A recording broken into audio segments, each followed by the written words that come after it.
जय जिनेंद्र दोस्तों, हमारे चैनल पर आपका बहुत बहुत स्वागत है। बद्रीनाथ के जब खुलते हैं कपाट, क्यों दिखते हैं सबको आदिनाथ। 6 सवाल जिनका जवाब कहता है कि बद्रीनाथ में है आदिनाथ। उत्तराखंड के चमोली में है 4 धामों में से एक बद्रीनाथ धाम।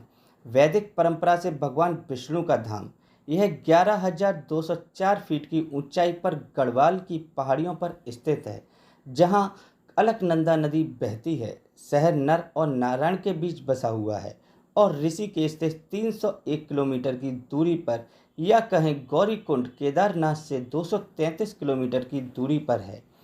चंद दिन पहले कार्तिक पूर्णिमा को बद्रीनाथ के हर वर्ष की तरह कपाट बंद हो गए। यहाँ पर ही आभूषण से लगभग पूरी तरह ढकी हुई आश्चर्यकारी मनोहारी श्याम रंग की 3 फुट 3 इंच की प्रतिमा है।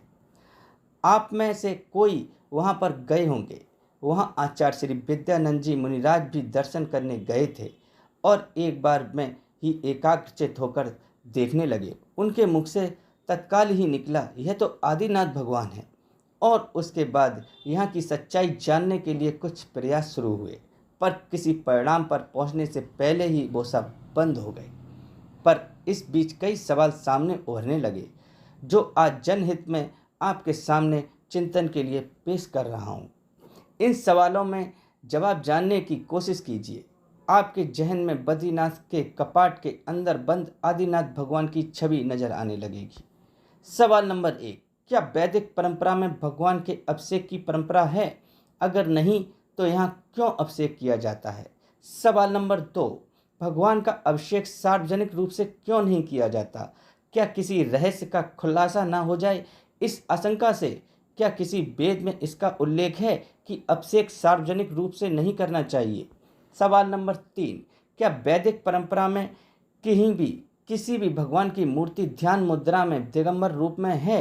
अगर नहीं, तो यह किसकी प्रतिमा है? सवाल नंबर 4, जिस मुद्रा में बद्रीनाथ के भगवान हैं, वह मुद्रा पूरे विश्व में केवल जैन तीर्थंकरों की होती है, जो केवल 2 रूपों में ही पाई जाती है। पद्मासन यानी कि ध्यान मुद्रा में बैठे हुए, या खड़गासन यानी कि ध्यान में दोनों हाथ नीचे खड़े हुए। सवाल नंबर 5, वैदिक परंपरा में भगवान के साथ या तो कोई कैंपेनियन, पत्नी, भाई, शिष्य आदि होते हैं, और के भी अकेले मूर्ति है तो उनके हाथ में कोई न कोई अस्त्र या वस्तु जैसे डमरू, बांसुरी आदि होते हैं। इनके बिना दिगंबर पद्मासन रूप में क्या विश्व में आज तक कोई वैदिक प्रतिमा देखी है? सवाल नंबर 6, क्या आदिनाथ रूप में जैन तीर्थंकरों के अलावा कहीं किसी अन्य भगवान की प्रतिमा कभी देखी गई है? इन 6 सवालों के जवाब ढूंढने की कोशिश करते हैं तो मन में एक ही जवाब आता है कि बद्रीनाथ के जब भी खुलते हैं कपाट, तो सामने विराजित दिखते हैं आदिनाथ। हमारा उद्देश्य यह नहीं कि किसी का विरोध करें या प्रतिमा की पहचान को बदला जाए। सिर्फ यही अनुरोध है कि सही इतिहास को उजागर किया जाना चाहिए। किसी भी देश का सही प्रकट किया गया इतिहास उस देश की प्राचीन संस्कृति व समृद्धि का प्रतीक माना जाता है और विश्व में अलग पहचान बनती है। हमारा यह अनुरोध है कि अगर यह प्रमाण स्पष्ट करते हैं कि प्रतिमा प्रथम तीर्थंकर आदिनाथ भगवान जी की है, तो यहाँ एक शिलालेख पर यह जानकारी स्पष्ट रूप से लिखी जानी चाहिए। जैसे कुतुब मीनार के पास लिखा है कि 27 जैन हिंदू मंदिर को तोड़कर यह बनाया गया था। दोस्तों, ऐसी वीडियो को देखने के लिए मेरे चैनल को सब्सक्राइब जरूर करिए। धन्यवाद।